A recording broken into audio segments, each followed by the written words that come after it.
call this meeting to order. We'll begin the evening with a moment of silence where you can enjoy a moment of silence, meditate, or pray to yourself. So please join me in that now.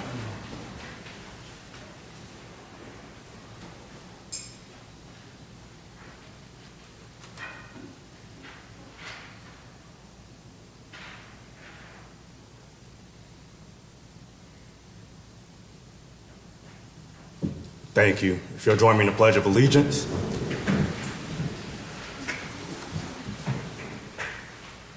I pledge allegiance to the flag of the United States of America and to the republic for which it stands, one nation, under God, indivisible, with liberty and justice for all. Thank you.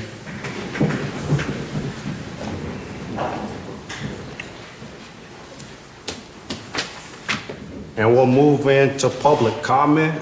We have 3 people signed up. The first individual signed up is Mr. Steve Watkins. And whenever you're ready, you know the drill, and the floor is yours. State your name, your address, and you know your 3 minutes will begin. You moved too fast for me this time. I think a little purpose of watching you fool around. So, a couple of things. One is to just let you know how much I appreciate Mr. Reed bringing in the comments about the mobile flashing speed signs at the agenda meeting. Thought that was a great way, using the town funds to augment, support our police department. So I think it's a really good idea. And if nothing else, it sort of makes the point.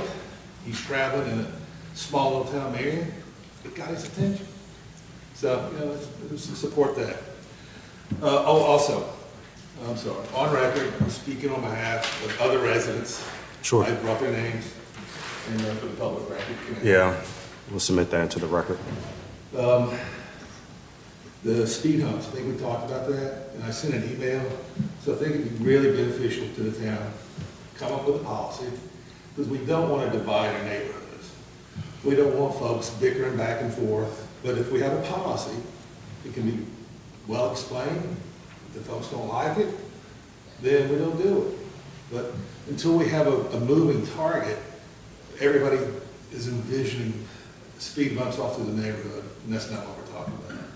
So if the council would come up with a policy that would help us in the future come to you, that way you avoid the disaster in South Chase, which we're all aware of.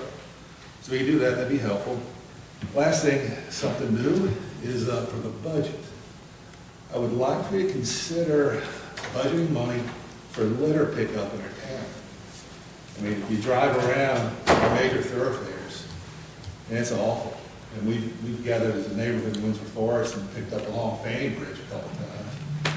But, you know, for what's going on in the town, the amount of transient traffic, it would really benefit the look of our town.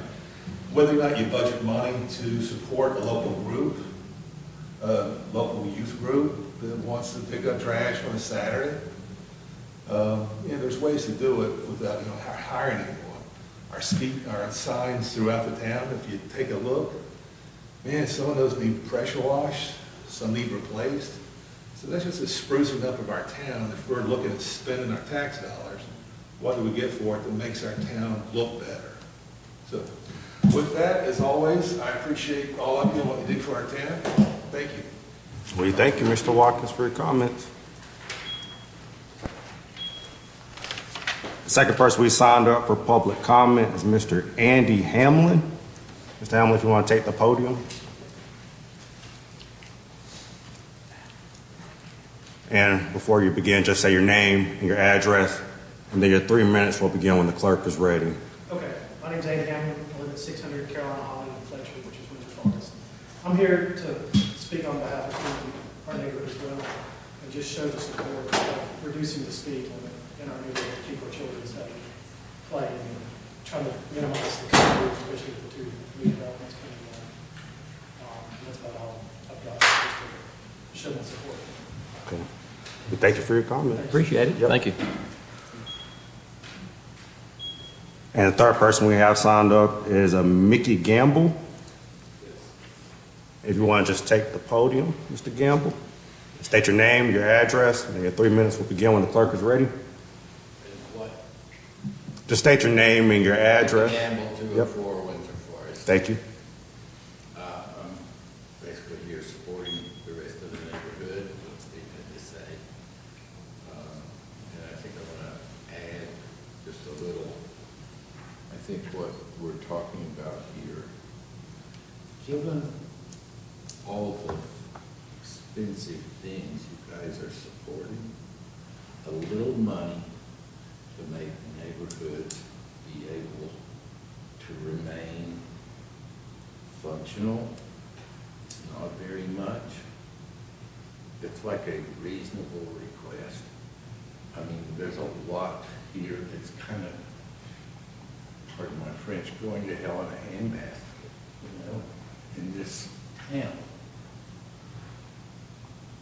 I don't know if you want to keep neighborhoods or not, but if you do, you need to start supporting them a little bit. Make it more from you later. Thank you for your comments. And that's everybody we have signed up for public comment. Is there anybody else that wishes to speak before we move on? Okay, and before we move on, I just want to let everybody know this now is the time to speak. I'll ask you all not to interrupt us while we're having discussion, just to be considerate of council, the public, staff, to be fair of everybody. So if anything comes to mind while we're having discussion, just hold that until the end. Or you can email us, call us. We're very public. But I just ask you, please don't interrupt while we're having discussion, just to be fair to everybody. So nobody else wants to speak during public comment? Okay, we'll move on. Move on to the approval of the minutes. Are there any corrections, additions, or deletions to the minutes? Do we have a motion to approve the minutes as presented? Make a motion? All right, we have a motion to approve the minutes as presented. Is there a second? Second. We have a motion and a second. Is there any discussion? Seeing none, all those in favor of approving the minutes as presented, say aye. Aye. Those opposed? Motion carries. Move on to item number 2, updates from council, if there are any. I was just going to mention one update. I'm not sure if you all saw the news, and Senator Moffitt mentioned this to me as well, but there is a bill filed in the state Senate that would change our municipal election cycle from the odd years to the even years. So that will effectively move us on this side to 2026 and you two to next year, 2024. It's on the Senate side yet, right now. It hasn't been passed on the House side or the Senate side, but that's something to certainly keep in mind as we proceed. Any comments? Thank you. All righty. Nothing more from council? All righty, moving on to the consent agenda. Are any questions, comments, concerns to any item on the consent agenda? Seeing none, do we have a motion to approve the consent agenda as presented? So moved. Do we have a motion to approve the consent agenda as presented? Is there a second? Second. We have a motion and a second. Is there any discussion? All those in favor of approving the consent agenda as presented, say aye. Aye. Those opposed? Motion carries. Moving into item number 4, the public hearing to consider conditional zoning application number 2023-01 to rezone a portion of 49 Overton Place. Mr. Roofer, the floor is yours. Good evening, Mayor and Council. Thanks. This next item is, as you mentioned, a conditional zoning application. I gave you a very brief introduction of it back in February when you were setting the public hearing. I'll briefly go through the specifics again for the benefit of the public here with us tonight. The owners of the property, Julie and Jacques Fogel, are here. I'll introduce them in a moment in case they want to come add anything I have to do in my introduction or the request. As we discussed last month, this request is for 49 Overton Place. That is a property that fronts directly on Hendersonville Road. It just happens to have an address to a private street that's labeled and named up directly off of there. It's historically a residential property. There is an existing 4-lot mobile home park at the very back of the property, largely out of sight of Highway 25. The applicant has requested the ability to, instead of have mobile homes there, have RV campers, and in essence, convert it to a 4-lot campground instead of a 4-lot mobile home park. And I'll let them speak to their reasons for the request in a moment. Just to read into the record, the PIN number to the property is, the parent PIN is 9653-62-4538. If this request is approved, there is going to be a minor subdivision to the property that carves off a portion so that there can be a clear boundary defined as to what the rezoning would be. For the request, the property is currently zoned C1 commercial, which does not allow campground uses. They are seeking a conditional zoning of R2 for the property, which does allow the campground use. If approved, the conditional zoning, I'll remind you, is site-specific, so the basic site sketch is in your packet that just basically shows the existing 4 lots. The owner has proposed on there some additional vegetative buffering. They do have, and I'm kind of breezing through the supplemental notes that are in your packet. There is very little site review to do with this request, unlike a lot of other conditional zonings. In essence, there really would not be much change other than a little bit of additional landscape buffer that would be provided. And overall, I will mention the planning board did recommend unanimously back in January that council approve this. They did not see any real major impact from changing from the mobile home park to the campground. So I won't read through the entire supplemental notes section. If you have questions for me, I'll be happy to step in, but I'll go ahead and introduce Mr. and Mrs. Fogle in case they want to come up and say Sure. And thank you both for being here. Thank you. Thank you for having us. Appreciate it. So we've owned the park for almost 20 years now. And the back part of the property is adjacent to Julia's mother's property. We've had some issues throughout the years with mobile homes that have been prime, SBA has been called, net labs have been attempted. So we've decided to move towards RVs, where we have people come in for a temporary period of time, not for long periods of time, so they don't establish themselves. We think it'll be a benefit to the community because the people will be spending money in the community as opposed to consuming resources of Fletcher and Henson County. I think that's it. So just fill out the question for us. Now, you're talking about it being seasonal. You're not going to run it year-round. You will close this down for a certain portion every year? Yes, the winter time is very difficult, as you know, for RVs, people to live in. We do have city water, and what we're trying to prevent is freezing pipes. So what we're thinking is probably 7 or 8 months of the year. Once it starts to reach that freezing point, that would be the end of we close the park down. So we have water cutoff switches to the back, valves, and at that time we just cut everything off. So it'd be a seasonal type of park. Any other questions for Mr. Did you have questions? No, I know Jacques right there. We actually walked back there. It's a very nice piece of property, and like it's off of Hendersonville Road. I think it'd be much better than it was before, by my opinion. Same, total agreement. I was lucky enough to walk it maybe, about a year ago maybe? And I felt like it was laid out very well, and you can't even see it from the road. And I would see it being small, 4 lots. I would think people would enjoy renting there. And I wouldn't have a problem with it being year-round, but I think it would be a great use.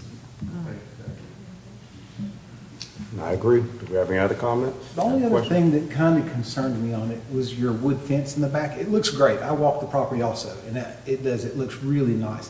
And I know that your family owns the property behind you, but is there any wording in there that would keep that fence there just in case that property's sold and you had a new homeowner and then they weren't looking at the back of a camper? I mean, because it looks really nice, but eventually it's a wood fence. It would have to be maintained or replaced or something. If either side is sold, or? Either, I'm just saying, I think a fence ought to be in that ordinance that to have the campground, you must also maintain that fence like you've got it now.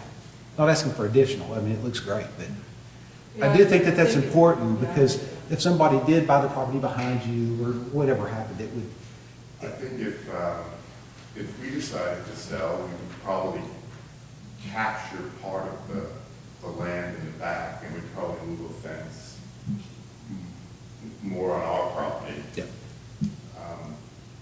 To protect the other side. Yeah, to Yes. protect the family side. If the other side, I don't think we would sell.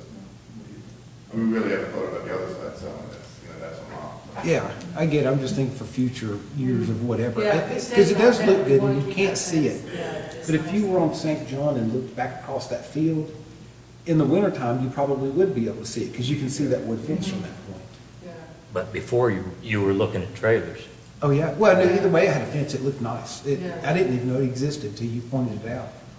Yeah, I'm like Sheila. I wouldn't think I didn't see it. I think it looked great. I had a Council question. wanted to, there could be a very basic condition add that just simply states that the existing wood privacy fence be maintained should it ever need maintenance. That's what I was getting at, And yeah. the only way that would ever surface is if the property transacted to a completely different party and then the town received word on it, because as you mentioned, it's not visible, but that could be a very easy condition to attach to an approval of this. Okay. Just would need to include that condition in your motion. Okay. If someone makes that motion. Is that something that you're willing to go with the maintaining the fence? Yes. Okay. I'd like to make a motion to approve, We need to do the public hearing first. oh, I'm sorry about Yeah. that. No worries. Do we have any questions for Mr. and Mrs. Vogel, Mr. Roofer? I'll just add that I did do as required with this procedure. I did notification to abutting property owners. The lead was in the paper and the sign was marked with a Z sign. And for a very rare occasion that I did not have a single phone call. I had either planning board or council meeting, just all that. So not to say that there might not be somebody in here. Okay. Thank you. Well, do we have a motion to enter the public hearing to consider conditional zoning application number 2023-01? So moved. A motion, do we have a second? Second. Any discussion? Seeing none, all those in favor of entering public hearing, say aye. Aye. Those opposed? We're in public hearing. I don't believe we have anybody signed up for the public hearing, but is there anybody that would like to speak? Seeing none, do we have a motion to close the public hearing? So moved. We have a motion to close the public hearing. Do we have a second? Second. You have a motion and a second. Is there any discussion? All those in favor of closing the public hearing, say aye. Aye. Those opposed? We are out of public hearing. Thank you. Thank you so much. Now, Councilwoman Franklin, you can make your motion if you're ready. Okay. I would make a motion to approve the conditional use 2023-01, and also to include maintain fence along the fence line. Okay, we have a motion on the floor. Is there a second? I'll second it. We have a motion and a second. Is there any discussion? All those in favor say aye. Aye. Those opposed? Motion carries. We thank you. Thanks again. Appreciate it. Thank you. And I will say, you guys did a very good job of doing your due diligence ahead of the time and educating all the people on this board as to what you were trying to do. We don't usually see people that go into it in that depth. Okay. More than this smoothly. We thank you. Next up, item number 5, we have a presentation on a community project called Just Serve. We have Mr. Steve Stay here. And Mr. Stay, the floor is yours, and thank you for being here. Thank you, Mr. Mayor, council, members of the community. I moved here to Fletcher 2.5 years ago from the Middle East, where I had lived in Doha for 8 years. And my family and I have no connection to this area at all. I came for a job at Christ School. But we've been just blown away by what a great community it is. And we love being here. We live over in Windsor Forest. And I attend the Church of Jesus Christ of Latter-day Saints on Sweet Creek. We're a completely lay ministry church, all volunteers. So volunteering is an important part of our worship. And as a representative for the international organization of the church, I've been given an assignment to present to the community as a gift a resource called Just Serve. It's a website, which I'd like to display for you now. I think I see it up there on the screens. Is it displaying? Yes. Not quite. It appears that someone else's computer is visible on these screens, a Windows computer.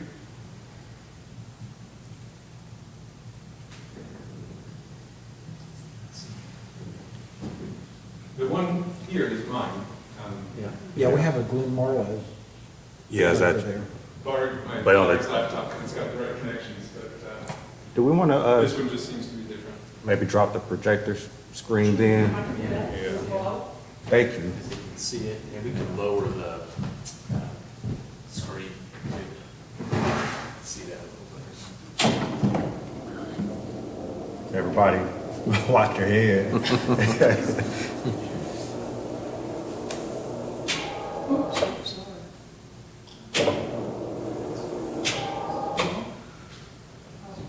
That's good. I think that's good. Yeah. Yeah. Can everybody see okay? Think so. All right. And That's perfect. there seems to be having some trouble getting it to, there we go. Okay, so the website, Just Serve, as I mentioned, is a free service. Even though it is operated by the Church of Jesus Christ of Latter-day Saints, it is not specifically limited to or affiliated with the church. The only mention of the church on the website is at the very bottom. Sorry, I'm having some trouble here.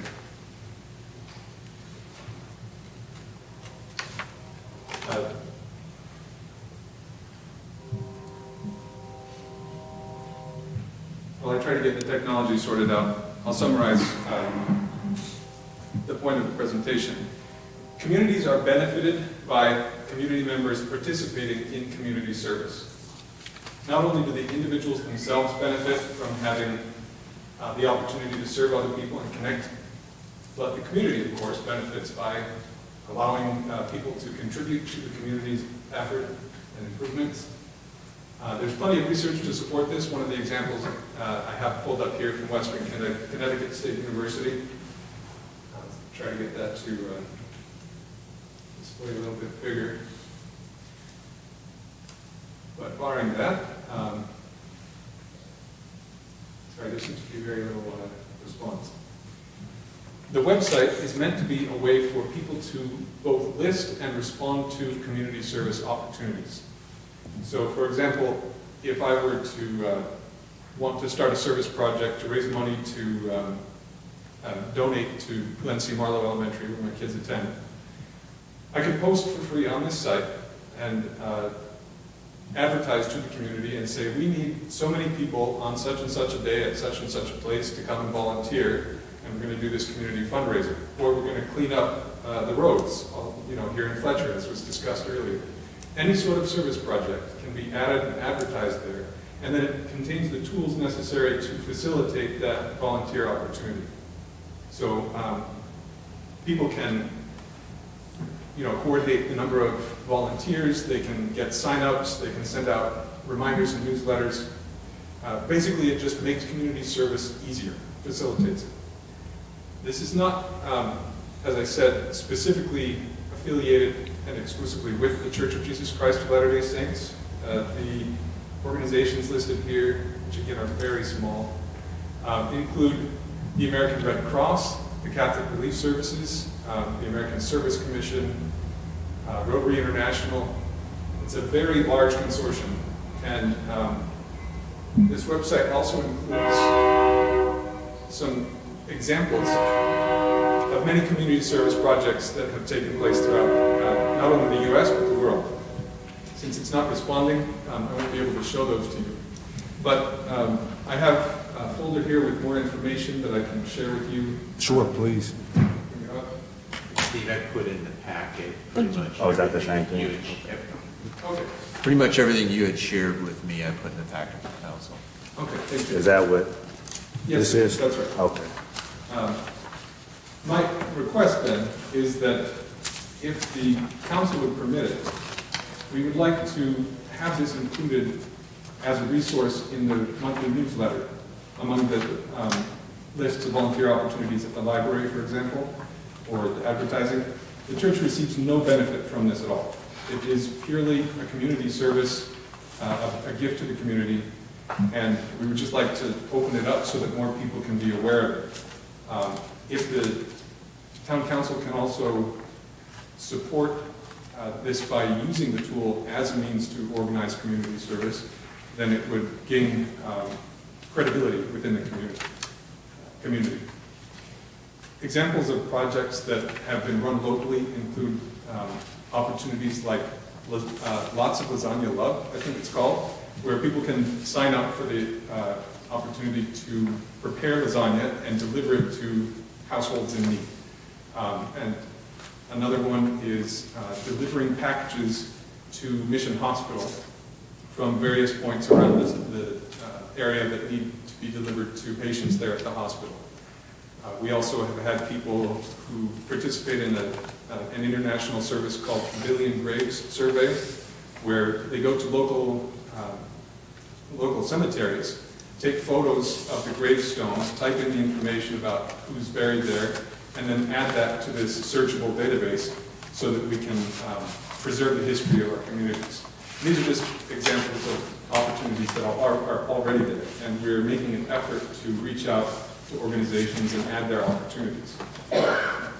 So often happens that a church will run a service project, but the only people who hear about it before the day of are the members of that church, when many members of the community would probably be interested in contributing, and they don't necessarily want to join the church, but they'd be glad to come and help pick up trash or paint a fence or an eyesore or something like that.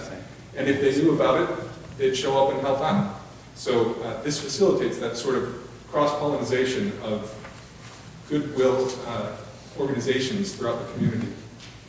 And we hope that you will accept the gift and support it here in Fletcher. Are there any questions from the council or from... Sorry. I suppose that's a matter of your... So are you asking just to have a link on our newsletter where Yeah. people could be able to, I mean, I don't see why there's anything Yeah. wrong with that. Maybe there is opportunity for the town to use this as well, maybe for like litter sweeps or something of that nature, maybe.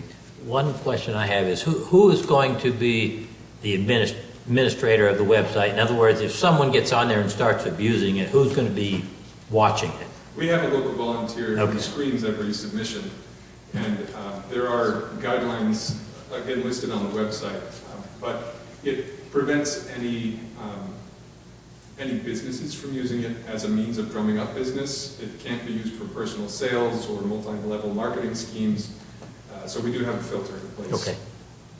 Just basically where you just list anything, get the community connecting together to pick up trash or litter on the streets or wash signs and anything that could be out there to make the town beautiful. Exactly. Okay. And there are examples of high schools in Tennessee that have set up Just Serve clubs.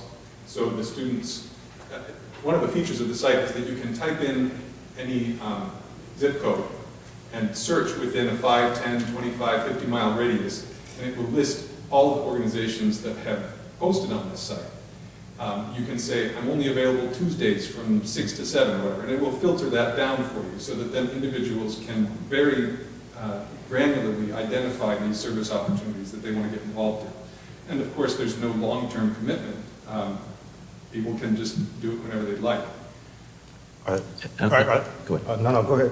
Another question real quick is, when these people sign up on it, do they have to put their personal data, stuff like that, where they're going to get, other stuff emailed to them all the time, or, hey, I want to know what's your status and everything is, or No, anything it's not about the a social individual? network. Yeah, it's, There are new notifications. Some of the There's an option to either run exclusively on the website, your service project, or to link to your own website. So for example, we have ABCCM partnering with us in Asheville. They prefer to run it through their own website, but just advertise on ours. Again, they do that for free. But anybody who wants to get involved with them has to sign up at their website. And whatever ABCCM decides to do with newsletters and things like that, that's up to them. But the individual would only be asked to provide their contact information when they go to that website. To find opportunities on Just Serve itself, there's no need to create an account. There's no need to share your email address or your name or your number. And there is no spamming or advertising that comes from justserve.org itself. That's one There's thing. no marketing tied to it. Nothing We at just all. want to make sure we protect our citizens. You know, Absolutely. they're logging on this thing, next thing you know, they're getting bombarded for all kinds of stuff. Yeah, that's the last thing we want. And what do you see as the scope of this specific one, the one that you're trying to set up? Is it just Fletcher, or is it Fletcher area? This organization it runs internationally. The reason that I'm coming to the Fletcher Town Council is because I live in Fletcher, and I want to help it grow its influence here. But we have members of our church who live in, everywhere from Waynesville to Weaverville and all over the area, who will be making similar presentations, just trying to get the word out. Okay, so it's like a big organization, but like you said, you can tailor it down to your own zip code type thing. Exactly. Are any other organizations in Henderson County using the service? I think we would be the first if we were to sign on right now, but I know that there are several involved. Sounds like a good deal That's a to me. great question. So if I'm understanding correctly, like for instance, if a neighborhood wanted to have their own litter sweep or pressure wash, project for a Saturday, then they could go on there and sign up, as opposed to trying to do something with Sign Up Genius. They just do Just Serve. That's right. That'd be the way that would work? Yes, ma'am. Okay. And I know there's meal trains, but it sounds like this is, more broad-based and maybe reach larger audience than just friends on social media doing a meal train, I guess. I don't know. Yes, that's the intention. Yeah. To, again, cross-pollinate through more organizations, because individuals will see opportunities, all the opportunities in one place. Have you thought about approaching Henderson County or Hendersonville City or anyone else? Yes, I'm using Fletcher as sort of my first try. I just got this assignment a couple months ago, so Okay. I hope you don't mind being a guinea Well, pig. thank you. So are we okay with posting, I guess, Just Serve on the newsletter?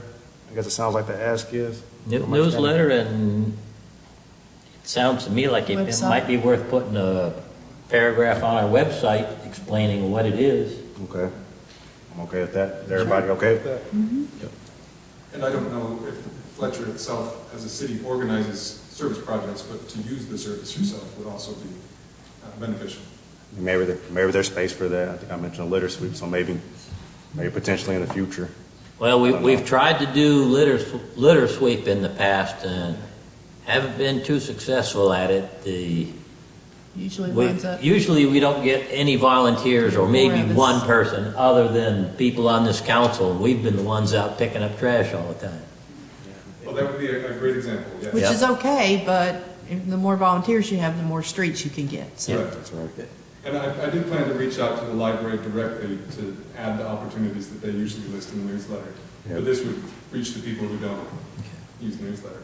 Do you have I was something just more? gonna say the litter sweep's a good example. The challenge, For next month's agenda. Yeah. we have a proclamation next month, and we try and get the word out through the Connect calls or Blackboard calls and website, but the hardest thing is getting the word out and getting people interested Yeah. in it. And maybe, that might be an example of something that could clear through there and get people signed up and actually doing it. Might try it for that. Yeah, I think so. Can't hurt. I think so. So can you or somebody in that group come up with like a introductory paragraph that we can put on our website, so it might pique somebody's interest to go out and look and see what's available. Certainly. It's that first contact which is the hardest to make. That's right. And shall I provide that directly to Mark, who has been Yeah, my primary please. contact? Fine. Okay, thank you. Do we have any other questions or comments from council? No. Well, we thank you for Yep. being here, Mr. Thank Stay. you Appreciate very it. much for your time. Sorry for the technical difficulties. That's okay. No problem. It happens. We're used to it. We're working to get a new system. Yeah. Our public comments? Just one, this is one question. I think it's a great idea. So if you just hold your comments until the end, Okay. comments, questions, if you just want to approach us, then that'd be great, or if you want to ask him when he sits I back will stick down. around until afterwards. Yeah, if there's that'd be anyone who great. has direct questions. Yeah, thank you, I appreciate that. Thank you. Okay, moving on to item number 6, the approval of the lowest responsible bidder for the multi-use courts in Billmore Community Park. Mr. Manager? Thank you, Mayor and Council. I mentioned at the council meeting last week, under comments from town manager, that we had our bid opening. So we had our bid opening last Thursday at 2. We received bids from 4 firms. You've got a cover memo and a list of the certified bid tabulation for the project. And our lowest, and Ben Cathy's here from McGill Associates if you have any questions about this. But our lowest responsible bidder that came in on it was Patton Construction Group, and they came in at $427,850. You know, the scope of the project expanded a little bit from what you approved initially as a CIP project. So it is going to require more monies to be appropriated. And at this point, I've been working with our finance officer, with Heather, on this, about how much additional funds. And we have one other uncompleted CIP project that we're getting a quote on right now. We're trying to handle it as a change order to the street resurfacing to resurface our walking path that's within Cates Park. So we're working on getting a quote on that, hopefully have that this week. We think that should be within budget. But with that and our other CIP projects on the cash side, so we have some on debt service and some on the cash side, we're anticipating probably in the neighborhood of about a $225,000 budget amendment to come back probably in April to make sure we have enough money appropriated. And the reason is you had $250,000 in there approved as a CIP project, but the scope of this had expanded, plus the buildable area that we wanted to get permitted. So that did contribute to an increase in the cost. McGill's estimate was not too far off a little bit. It was, and in the memo I mentioned, it came in at, the McGill Associates estimate was $404,690, which is, roughly about $23,000 difference, less than what that low bid came in. So that's pretty close. At this point, and Ben can respond to any technical issues and maybe any other particulars on the bid, but there is adequate funding to move forward with the project. Our fund balance reserves are in very good shape. I mean, you just heard a couple months ago recommendation to move some of that money into one of the suggested areas per our fund balance policy, since we've gone over our range a little bit that we try and keep in there. And staff recommendation, if you're comfortable with this, is to move forward. And just take the difference out of the unappropriated funds? Yes, that's correct. And we'll come back with a budget amendment. Like I said, I don't have an exact number because all our other projects, with the exception of the resurfacing of the walking trail at Cates Park, are done, and we're waiting on the quote on that. In the neighborhood of 225,000, maybe less than that. What are we expecting the Case Park resurfacing to cost? Well, we budgeted 41,000 for it. So, I know Ben had the contractor out there looking at this week, and didn't give them our exact budget, but a range, and they didn't, at that point, didn't seem to balk at it. Okay. So we're fairly confident it'll be within that estimate for what we budgeted and what you'd appropriated. You already appropriated Right. that for that project as an improved CIP project. Questions or comments from council?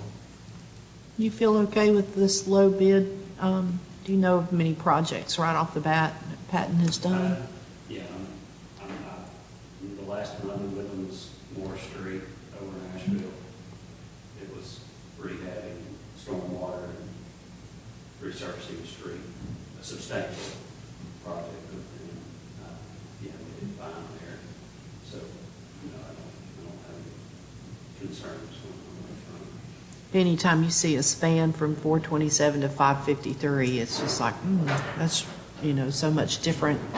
So I just thought I'd ask. And we had, I think we had three, I can't remember, we had 460, Yeah. 455. Yes. 443. Yeah, So those were closer, that's great. 455. Yeah, I guess that, and knowing where our estimate was, their estimate doesn't scare me. It's not one of those that you wonder what they left out. I didn't do that. Okay. So at this point, we would just be approving the lowest bidder, and then you would come forward later with a Budget amendment. budget amendment for the other 225? Yeah, that's correct. I think that's a good idea, but the way things are changing so fast now, I'd like to push this through as fast as we can before prices go up anymore. Well, this Only is the get bid. worse. It's good for 60 days. And so if you approve this, we can move forward with getting the contract Okay. executed and, bids, final, or bonds, final permitting. And McGill's got a lot of the permitting already Right. along in this. So we knew the help with the bid, estimated bid, or actual bids. So, yeah. So it would require a motion. To approve Patton Construction as the low. Are we feeling comfortable right now? Yep. Yes. Okay. Is there a motion to accept Patton Construction Group as the lowest responsible bidder for the multi-court project at Billmore Community Park? So moved. We have a motion to accept Patton Construction. Is there a second? Second. We have a motion and a second. Is there any discussion? Seeing none, all those in favor say aye. Aye. Those opposed? Motion carries. Thank you for being here. Yep. Appreciate it. Thanks, Ben. Moving to item number 7 on our agenda, the approval of resolution R23-03 for commitment to provide right-of-way for future extension of Old Cane Creek Road. That's a discussion last week, and I think we've had some additional language added in about the intention of the town to have the developer construct and pay for the road. Mr. Manager, is that accurate? Anything else on Yes, that? that's correct. And I did, just for additional information, I haven't had a response back, but I did let the engineer who was representing our developer of record that was involved with a lot of the work on this, just to let them know. Okay. And how is it right now in terms of how it's going to be paid for? Well, according to the language in here, your intention is for the developer, that additional language I asked it, added, was to have the developer construct and pay to build the road. Council would be donating the right-of-way from our land. Okay. And then they would turn over the road for town maintenance after Yes. constructing the road, Yeah. correct? Yes, but, keep in mind, we're out of contract. Right? Yeah. They'd have to, let's assume it's the former developer, that'd be part of a negotiation process. Do they agree to do that as a part of all the mitigation improvements that have to happen? But I put that language in there. I let them know that too, that y'all were considering it. So in your discussions with the developer, if we go this route, what kind of roads would there still be on that side of the railroad tracks? Still the construction at Johnston Road. Right. Would it go all the way through, or? Yeah, it would go from Fanning Bridge to Howard Gap, and then still that, it's called Depot right Yeah. now, maybe renamed, but where basically the former roadway was Depot Road coming in there. So yeah, basically the same road structure as before. But of course, we got, assuming we can get a reasonable level final recommendation from DOT and some quantification of what they're going to expect the developer to contribute towards that, we need that information before we kind of come back to the table and with them or another group. I think ideally, because of all the work that they've done to do that. So this is kind of a preliminary approval by the town. Is it binding? It's binding in the sense that you've taken action. It's Right. part of the record. You could at some point in the future, this council or a future council, if you weren't comfortable with that, you can always go back and rescind it. I mean, if indeed the DOT comes back and says the only way we'll allow this is if you take the road right through your public works facility, would we at that point have an option to say yay or nay? Yes. Okay. Yeah, I mean, the language is in here, we still have to determine where it would go. You also have a lot of time. When I talked to the division engineer, I think I'd shared this before, she indicated that to be done before build out. So this isn't something like it has to be done next year, within the 2 years. Build out likely to take up to 5 years for full build out of the project. I still have a huge concern on how the traffic's going to be handled on the other end on Howard Gap Road, but apparently DOT says it can be done, so we'll see. Yeah, I'm kind of like Bob. I'm just thinking, is this necessary to commit to this now? I would not want this to be a blocking stone for any developer who would maybe feel like the town should pay a share or be in partnership with doing the road, or DOT, or this is just the right of way. This is just saying we're dedicating the right of way Right. for the project. Yes. But it is a big give from the town, because that's the most prime part of the property we own, the highest elevation and stuff. So if they put a road through there, we won't be able to use it or to sell it off to somebody else. It also enhances your development of It- all the yes. rest of the town center Yeah. property, which is the other 40 acres Right. around there. So it does do that too.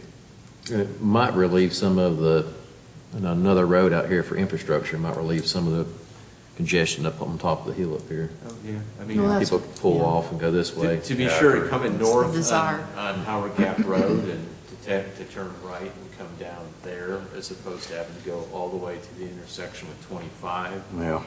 and come down, especially if you're trying to get over, eastern side of town, come up and go around and then down around Fanning Bridge and then back to Old King Creek. When you do The a, more challenging part is going across, obviously, and turning right or left. Right. Yeah. when you're designating a right of way, do you not need to have a platted X amount of property that you are doing this with? You will, and the resolution speaks that that's to be determined, and Okay. that would be recorded once you determine that path and, how much specific area. Yeah, because I think we were all having an issue as to where to place it or Sure. where it's most beneficial, and we understand it could be a debacle over there at Howard Gap, but we also know there's a need. I mean, it's in our best interest to try to get them to put the road as close as we can to the railroad right of way. Yeah, or Just- south of it. as Because much we as don't, possible. the less of our property we give away, the more value we have in the future. And I don't know whether can road right-of-ways and railroad right-of-ways share some common property? Yes, because the road that would be built parallel to the tracks. On the other side is development already going to side, be doing that? Yeah, would be encroaching. Yeah, so, yeah, if we Some can of the keep it as parking close as we road- can. Yeah, which is something they were well along in working out with Blue Ridge Southern or Watco Railroad. But we got time to discuss all that. You're just wanting to. Yeah, resolution this put out. basically, DOT needed something, if the project was to go forward exactly as it's designed, this would be one of the mitigation improvements to deal with the trips that it generates for people going in and out of there. Well, if indeed we go this way, so there's basically roads on both sides of the railroad, I could see the road on this side, or the road on the other side being right turn and right turn only, and not to go south on 25. Yeah, one of the other mitigation improvements, the preliminary ones that we got back that led to this from DOT, our last meeting with them, was, I believe it was only right turn out there. But I mean, it's not only right turn out. I don't see how it would work if you took a right turn out of there and then tried to cut across all the lanes of traffic to go south on 25. I think that's going to be a real mess. But let DOT figure it out. Do we have any other questions or comments? Is there a motion to approve Resolution 23-03? I'll make a motion. We have a motion to approve Resolution 23-03. Is there a second? I'll second. Okay, we have a motion and a second. Is there any discussion? Seeing none, all those in favor of approving the resolution say aye. Aye. Those opposed? Motion carries. Okay, moving on to item number 8, traffic issues on Winter Forest. Mr. Manager, I know we have Mr. Public Works Director, Mr. Police Chief as well, as probably chime in at some point. So the floor is yours. Okay, thank you. Just to follow up from last week, and I kind of went through all the issues that have been brought to our attention from the Windsor Forest neighborhood. In particular, Mr. Watkins had previously brought up.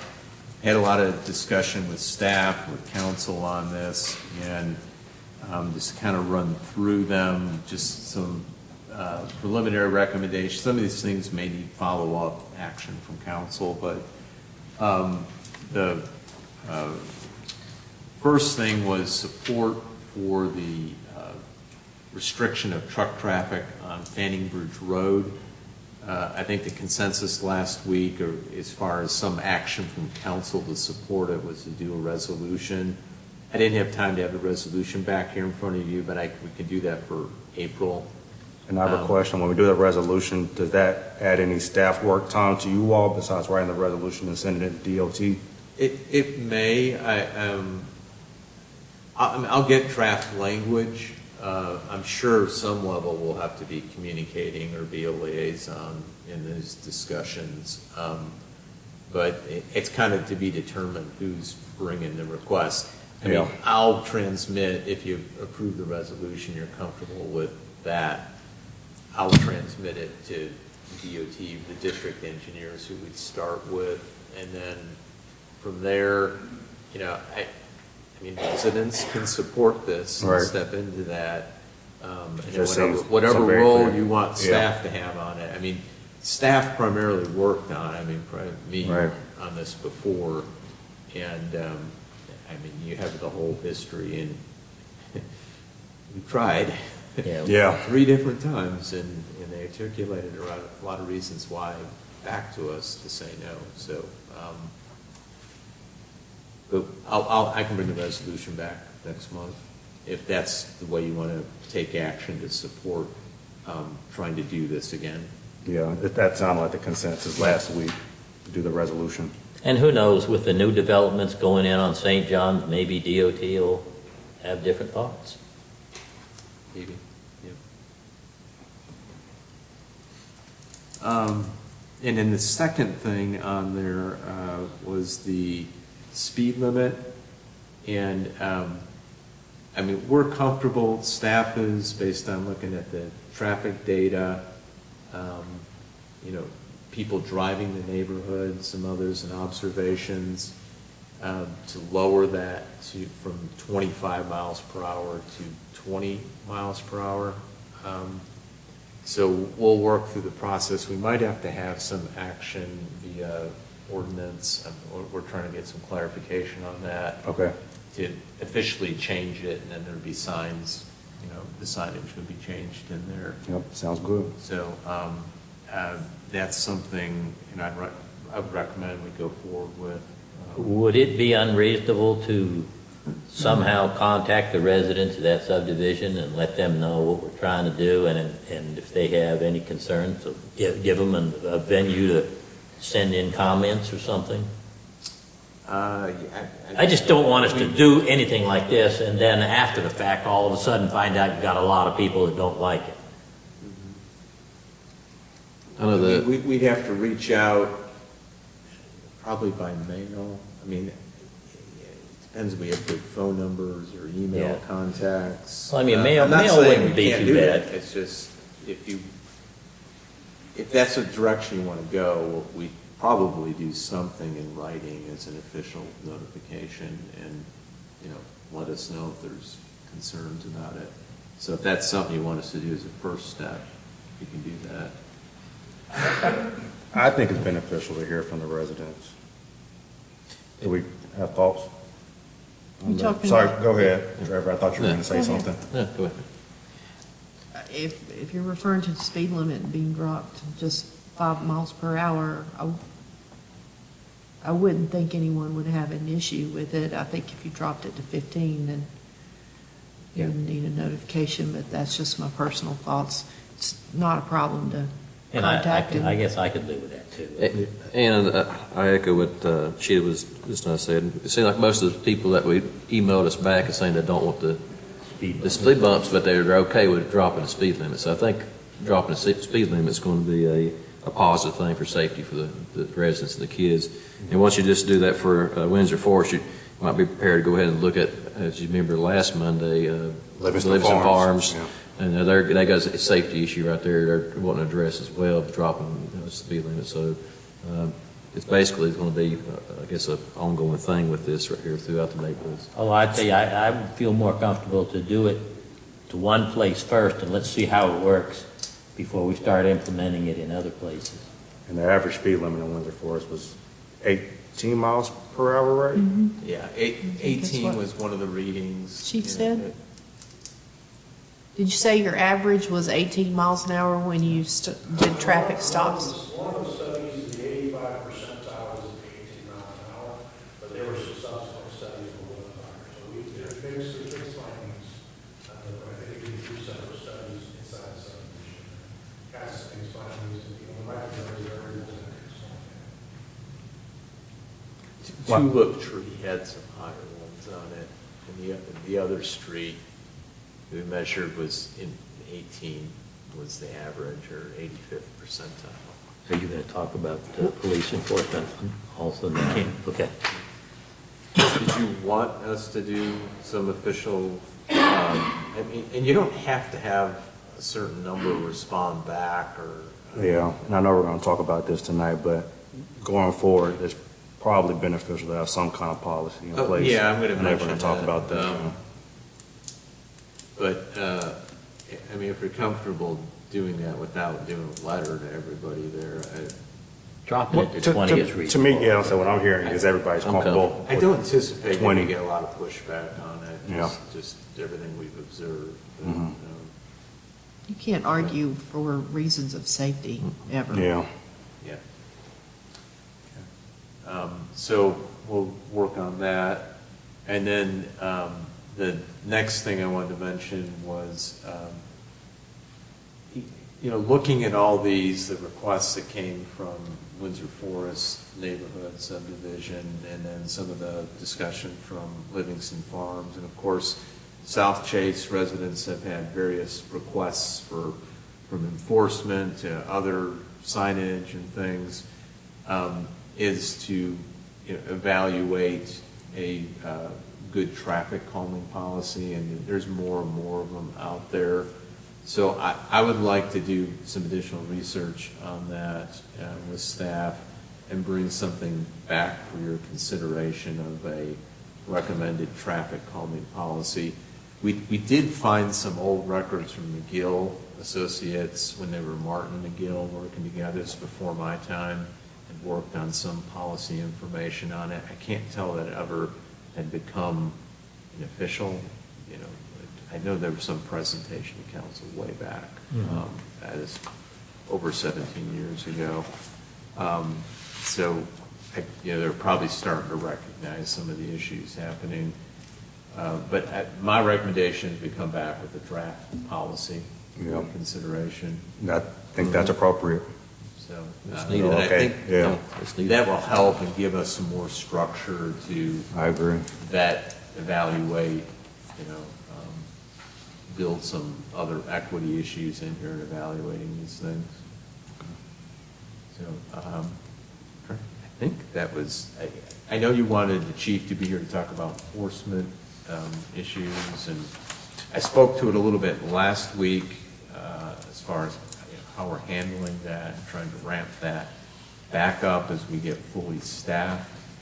But I don't know if you had some specific questions. Did you have something in there also from the email about the one of them devices that blinks or something like that? Oh, that's I think right. you had that in I'm the email. sorry, yeah, that was, thank you. for saying that. I didn't have my list, I was trying to run through. So as one specific traffic calming device that we wanted to do, it's not a hard improvement in there, but purchasing a speed monitoring trailer. It's something that we can move around from neighborhood to neighborhood. So we'll be looking at kind of what's the latest and greatest for that type of technology, and that will have some effect and impact on people speeding and, dissuading hopefully some of the cut-through traffic, seeing that in there. It'd be good data to capture. But the intent would be to use that revolving around all our subdivisions, right? Right. There could be traffic checkpoints. It's something I haven't talked to the chief yet, and I know there's some criteria that goes into, these traffic safety checkpoints. Maybe that we could do one in there as people come in and, where they go and cutting through. I know there's some limitations on the questions and the traffic safety checkpoint, but, so those are some thoughts, but yeah, we do on the, one of the radar units that's mobile, so we can take that around to different neighborhoods. Can we ask the chief to come up? Yeah, Chief, do you mind taking the podium? I think we have some questions. Couple questions.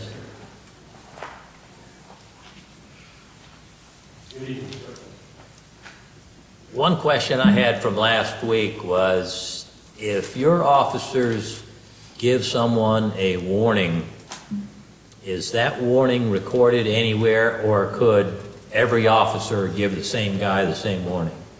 That's a very good question. It could be either or. We do have an avenue for written warnings, and then you have a verbal warning which would not be written. Most of the warnings that the officers tend to give tend to be verbal. We do the option to do written warnings. So what can we do to increase the policing of speed in the subdivisions? Well, you're obviously all aware of the staffing initiative. Right. That's going to help in and of itself. And we're making progress there.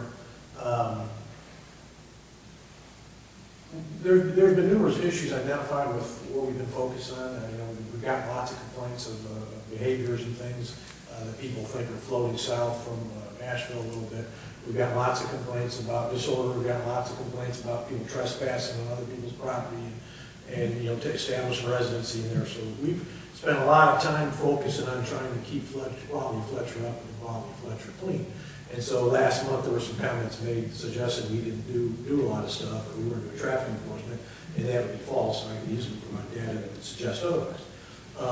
We're making lots of arrests, lots of drug arrests. We're arresting lots of people on warrants. The majority of those people are majority of those arrests stem from traffic stops.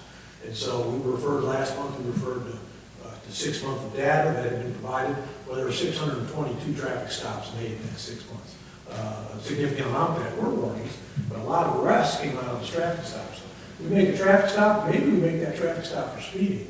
And now the guy ends up being wanted, or maybe has drugs, he gets a ticket for drugs, he gets arrested for being wanted, he goes to jail, and they might not write that speeding ticket, because it's minor compared to what he's going to jail for. So those type of things happen as well. So we've been busy, there's a lot of work going on, we're trying to address the concerns that we've gotten and the complaints we've gotten from our residents. We'll continue to do that.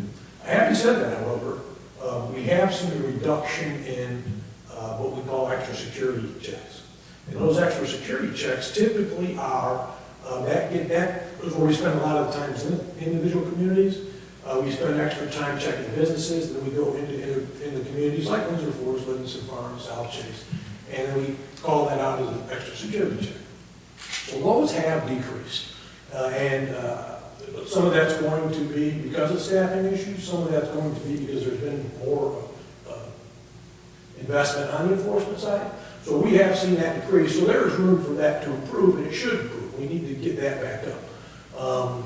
And so I think as staffing gets where it needs to be, and we're making progress with that, I think it's certainly reasonable and should be expected that we start rotating patrols through the various communities, and we should see an increase, there should be an increase in the various communities equally. I mean, not one community over the other. Right. We need to be seen in all the communities, and that'll have whether or not we're in the community doing radar or otherwise, or doing traffic enforcement, that can have a deterrent effect just being there and being seen. So that is down. In the last couple of years, we've seen those extra security checks go down. And so they do need to go back up. And so I anticipate in the near future you will see, you mentioned checkpoints, you'll probably see an increase in checkpoints. When we get some of the new hires we have that are training now, when they get out of training, we have more people. I think you'll begin to see that, which is certainly appropriate. Well, I know some of these subdivisions, the roads are relatively narrow, which makes it harder for you to get in there to be in a position, but is there any kind of program that you could talk with some of the people that live there, and if they give you permission, park in their driveway? Well, certainly you can. I mean, someone wants you to, yeah, certainly you can utilize your driveway to use permission to. I could probably address what you just asked, Bob. I got to ride with Jose on Tuesday, and there's someone that was given a warning and really speeding and stuff, and he gave a warning. And so my question was the same thing. Will this go on record? What if this person is a habitual speeder? And he said, absolutely, it goes on record. And then if she's stopped again, they'll see that, she had a warning last time. So, but he was busy, and this is just a Tuesday evening. And so I guess some could argue that maybe he might have tried to be busier because I was riding with him, but I would probably argue that because I think this might have been second or third time I had the pleasure to ride with an officer, and I was just really, really impressed. And I really enjoyed it. So I'm glad to hear that. With the amount of staffing we have, they do a tremendous amount of work, and I can back that up with data. But they stay very busy for oh, the amount of people absolutely. we got out there. When Yeah. you think about officer safety and stuff they get into, with sometimes only 2 people out there. It's pretty amazing. I could not stay with them though. I couldn't stay awake the whole night. I tried. Yeah. I could not do it. And by 2 o'clock, I was just like, I've got to go home. I can't stay awake. But I know we went through every neighborhood at least 3 times between 7 and 2 in the morning. And that was just us. And of course, there was the other officer on staff. And stopped someone that was from California, had a warrant out there, fellow with no tag, driving restricted, and someone, a drug issue behind Ingalls, and it was just like on and on and on. So we stayed pretty busy. Well, we've been trying to address some of those issues as I've explained, which I'm sure has led to other things being neglected. And certainly that is up to the community, and certainly it's up to you to decide, what you want from the police department. But we have heard the call, we've heard the complaints, and so we're trying to make sure that our community stays safe. We're trying to make sure our community stays clean, and the criminals and people we don't want here know it's not comfortable to be here. I think we've done fairly well with that. I mean, there's more room for improvement there too. That has been a significant part of our focus. I just- Unfortunately, the other thing, do slack off. Yeah, I was going to ask a question. Well, one, I also did a ride along Captain Gutierrez before, and about 2 a.m. I told him to take me back home because I couldn't do it. But my question was going to be, so when we have these checkpoints in main corridors like 25, with us having like 2 or 3 officers on a shift at a time, do we usually have support from other agencies at the same time, like the county or? Well, with checkpoints themselves, we haven't been doing checkpoints because we just have 2 people. Right. You gotta make sure it's safe. There's certain laws you have to. Yes, that was my question, yeah. So we really aren't doing checkpoints at this point in time. Once we get fully staffed, then it'll be much easier to do that. I think you'll see that more routinely. Upcoming, hopefully, if we don't lose anybody else within the next few months, I think you're gonna start to see more of that. Okay, but we do we partner with the county or state police when we do that usually? We have a checkpoint next week, but it's in Laurel Park. So we're assisting Laurel Park with a checkpoint. Okay. We have one. Yes, we'll have people like Daniel Forrest will come here, sheriff's deputies will come here from the sheriff's office, and other agencies like Hendersonville, Laurel Park, they will join us as well. Good to hear.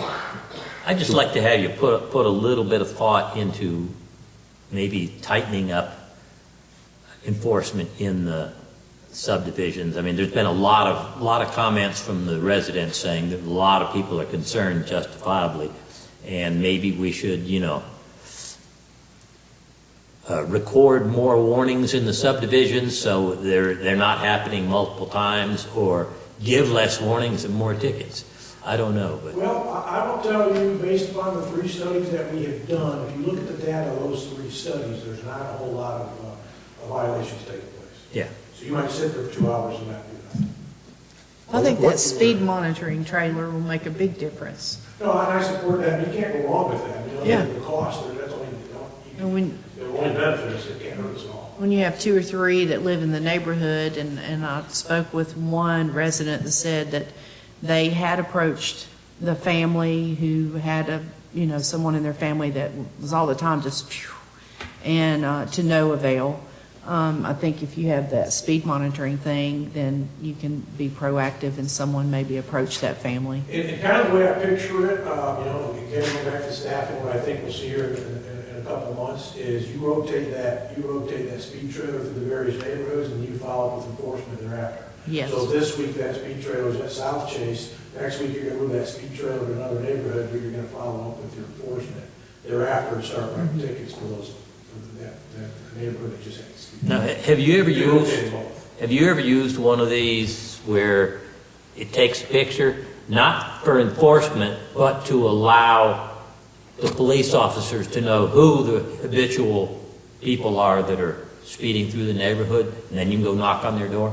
Well, we do have, there are similar speed trailers, but they're actual cameras, those are a lot more costly, but I have personally. Yeah, the cameras thing was interesting. I hadn't heard that one before. It sounds like to me that to help the neighborhoods to be safe and monitoring is we need to focus on staffing for law enforcement this upcoming. Well, we actually, all our positions we got 2 people in training, and I hate to say this, it's basically worthless, they're just in training, so they don't go out there and do anything as a training officer. I know it sounds terrible. We got 2 people that are in the academy that, once they graduate the academy, hopefully be joining us, and we have 2 people that have been offered jobs and are going through the background phase. Those two people have experience, and they would be able to move through the process quicker. So if we get all those people, we'll fill all our spots. Oh, okay. So You won't know how to act after that. You won't know how to behave having full staff. It'll be a new day. I assure you of that. When most people are on the street, it'll be a new day. And as you all know right now, we have captains working the street, and captains don't need to be out there running radar. If they're out there doing traffic and running radar, there's other wheels that fall off, and we're not going to get other stuff done. They're captains that need to be captains, but they have to be here because we're short, and so they're here for officer safety. They're here so when someone calls 911 emergency, there's somebody to go. But, I'm not encouraging them to be out there running radar. We have a million other things that they need to take. Yeah, I think he was filling in that night. Just something else to bring up. How concerned are you with the discussions that we've heard about going on in Asheville right now, that there is people pushing that well, it was the police chief. The Asheville Police Department should be the highest paid police department in the state to stop people from leaving Asheville. Well, if that's the case, then we'll have more problems with people jumping from here to there, wouldn't we? Well, the potential is always there. I don't think you're going to see that anytime soon. It's not a good place to be right now. So I wouldn't worry about that at this point in time. That's always a conversation. Basically, what he's saying is that the crime rate is one of the worst in the state per capita in Asheville. And with all the problems they don't have, all the police they have leaving, they need to do something to get the help. Yeah. And to track people, they need to pay high. I mean, there's people there already making more. They already make more than we do. Yeah. And they have all kinds of overtime because they're so short. So you get officers making a lot more money doing overtime just to cut holes. I wouldn't worry so much about that because right now they're going to have to make a lot of changes to lure that many people in. Yeah. Right now, it's not a place people are looking to. So I think that's also a question of culture as well. Yeah, There's thank you. I was just an gonna article that comment came out in the AVR Watchdog today that was, it's because our officer left APD and went to Winston-Salem, and although essentially it was a demotion in terms of title, they ended up being paid more in less duties, so it ended up being a big cultural win for her. But yeah, I think culture is definitely And we got, topic there. you guys know this, the town of Fletcher is extremely supportive of us. It's just a wonderful community, so we're grateful for that. It's definitely a blessing to have what we have here in Fletcher. We want to maintain that, we want to keep that, which is why we place some of the emphasis where we do. And certainly, safety issues in communities are just as important, and we need to be mindful of that. Make whatever adjustments we need to deal with that as well. And just one other, the chief submits monthly reports, and it's got data comparing, prior 3 or 4 months, and then prior 3-4 years as compared. So we're tracking that. I've had conversations with them about citations. We knew they had been up higher years before and had gone down, and they're coming back up as we get fully staffed to do that. So you'll see more. But we are tracking that. Chief tracks it very closely. So. Do we have any other questions or comments for Chief? Well, Chief, we thank you for what you do. Every time you come up here, you answer all our questions and comments. There's undoubtedly always a lot, so we appreciate it. And we appreciate what all your officers do every day out there in the town. I mean, we're very lucky to have the force we do.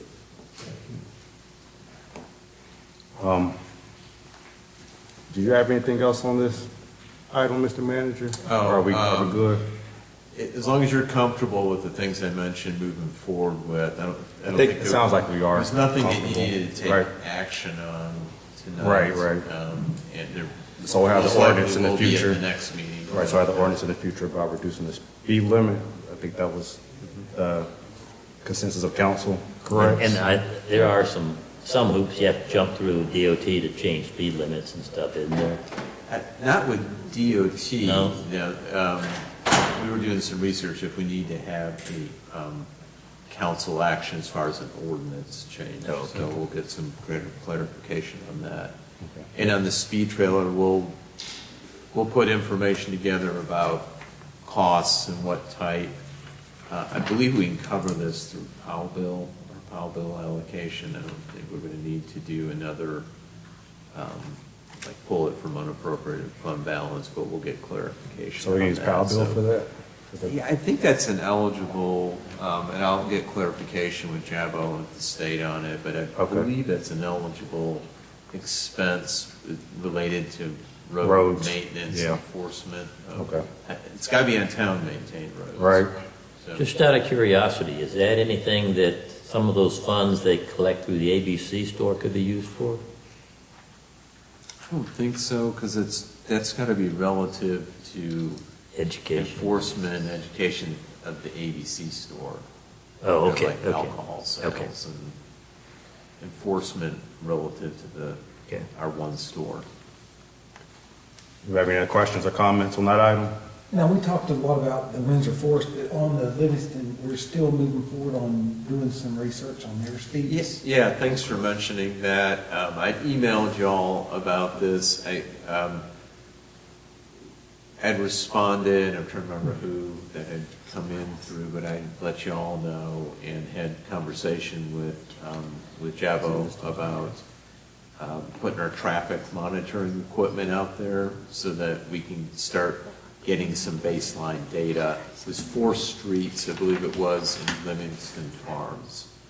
And so we had, I think, information Brandon Olson had shared with us that had forwarded, and we picked some of that out from there.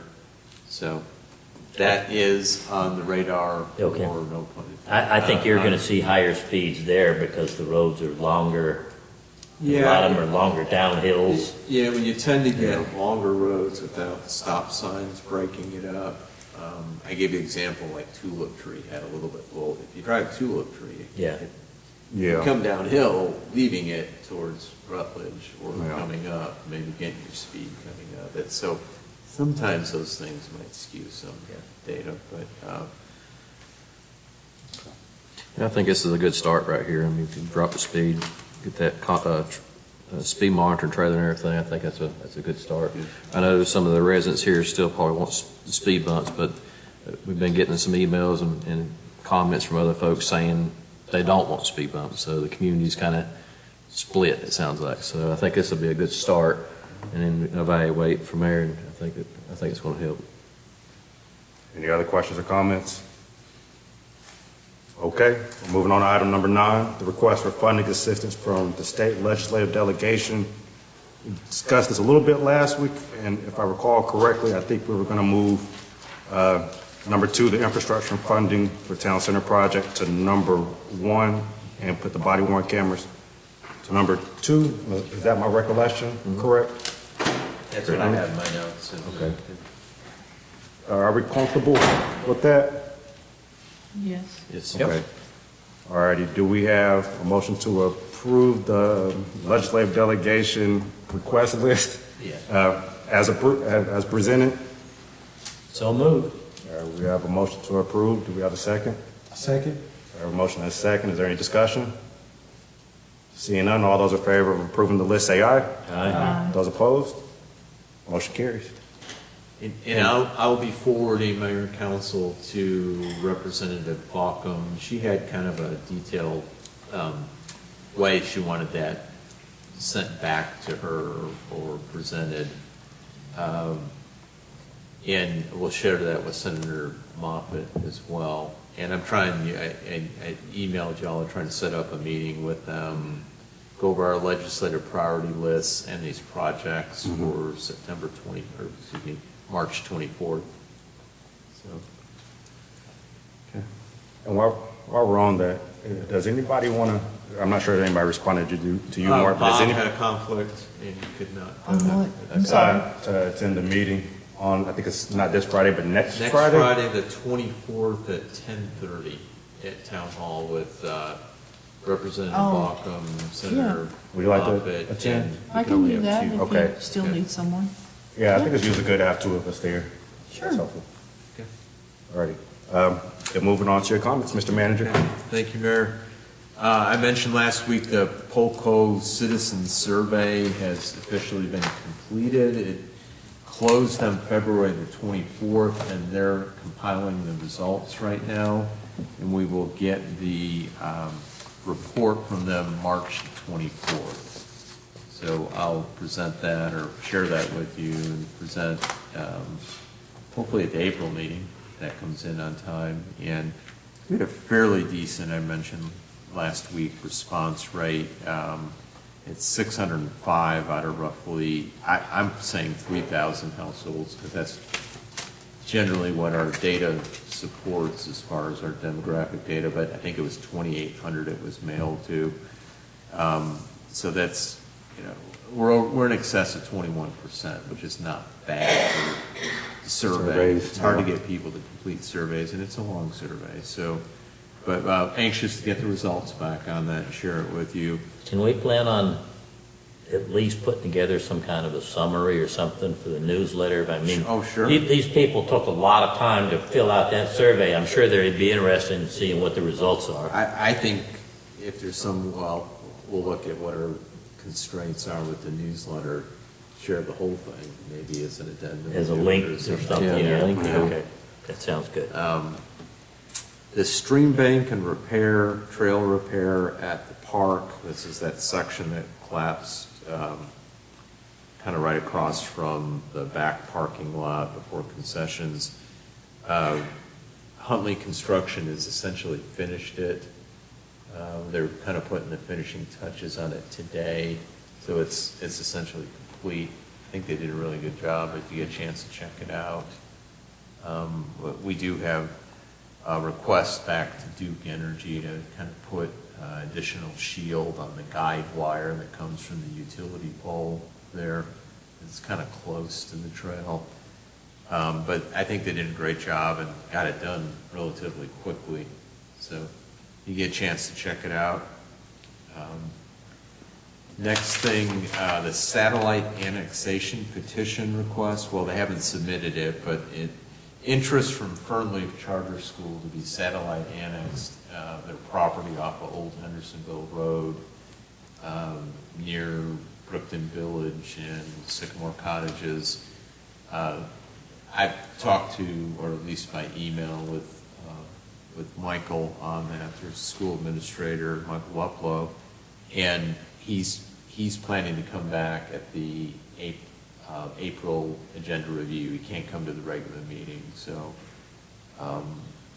he'll be coming back to basically share more why they're interested in what their expectations would be. And I don't know if you want me to go through any of the logistics of how much acreage, and I kind of went over that last week. But No, I think, are we okay there? We Yeah, heard it's it, yeah, like we heard it. Go ahead. In 92 case acres. he comes in and also brings up the subject of those wayfaring signs, did we ever find out, does any other school have those? So Then I don't think we should set a precedent. Yeah, I emailed, we covered that a little bit today, had some communications with them, and we could tell that there weren't other and this was from the wayfinding sign project that Travel and Tourism assisted us with. They got a grant, paid for part of it, the local governments paid a match, and then we did it, but I don't think there is. And you can hear, I mean, he can speak to that as well, there are some other options for signage, approval they can get from DOT on it, but, Right. yeah, so. And then just last thing, again, we'll keep plugging the event for anybody, here in attendance, and we'll put it on our website and do a connect call or blackboard call. Our pill drop and document shredding event coming up on April the 15th. It's a Saturday from 9 to noon in our south parking lot here. So it's usually very well attended, utilized, so. And that's all I had. Any other business from council? Seeing none, do we have a motion to adjourn? So moved. We have a motion to adjourn, do we have a second? Second. We have a motion and a second, is there any discussion? Seeing none, all those in favor of adjourning say aye. Aye. Those opposed? We are adjourned.